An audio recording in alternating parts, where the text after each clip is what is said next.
All right, what up everybody? This is Mr. Stan coming at you with another physics video. This time we're talking about interpreting a position versus time graph.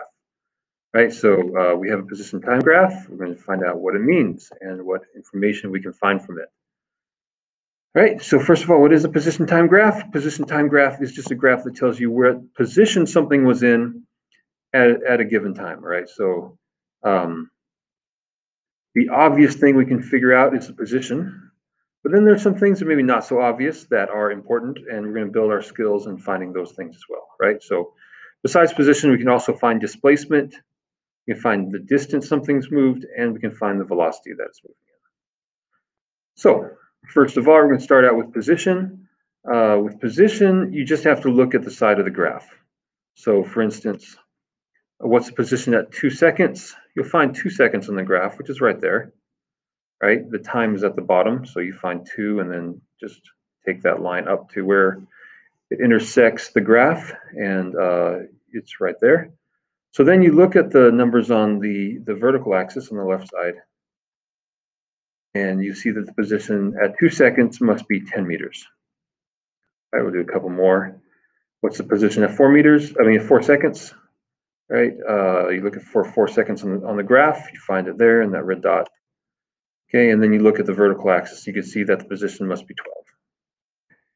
Then at 8 seconds, you'll find the 8 seconds on the graph. Then look over to the vertical axis and you'll see that it's at 6 meters.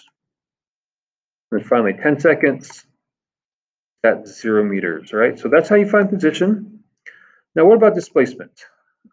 Displacement tells you how far something is from where it started, right? So if you're given a starting point and you know the ending point, you just figure out how much distance there is between that, right? And the formula for this that we're going to use on a position time graph is final position minus initial position. So let me show you. Notice the graph on the screen has a starting point, right? And then that starting point is 6 meters. So because this does not start at 0 meters, the displacement is not going to equal the position, right? So just because you find the position doesn't mean you know how far it's actually gone. You have to figure that out. Take it one more step, figure it out. I'll show you what I mean in just a second. Okay, so the starting position is 6 meters, right? As you can see on the graph, that's where it is at 0 seconds. So whenever we find the position, we're going to have to take the position and subtract 6 to find out how far it's actually moved away from where it started. So let's do an example. First of all, what's displacement at 2 seconds?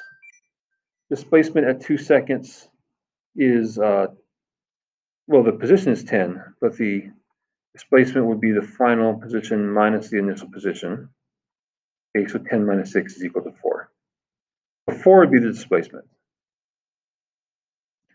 All right, and as we keep on moving at 4 seconds, the position is 12. So to find the displacement, we do 12 minus the initial position of 6, which gives us 6. What's the displacement at 8 seconds? This is interesting. The position at 8 seconds is 6. So if you do 6 minus 6, you get 0, and that's the displacement.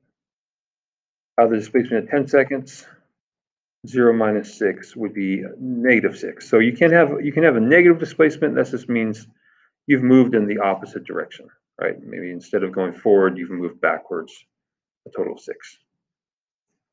All right, in the next video, we'll talk about how to find distance and velocity using a position versus time graph. See you then.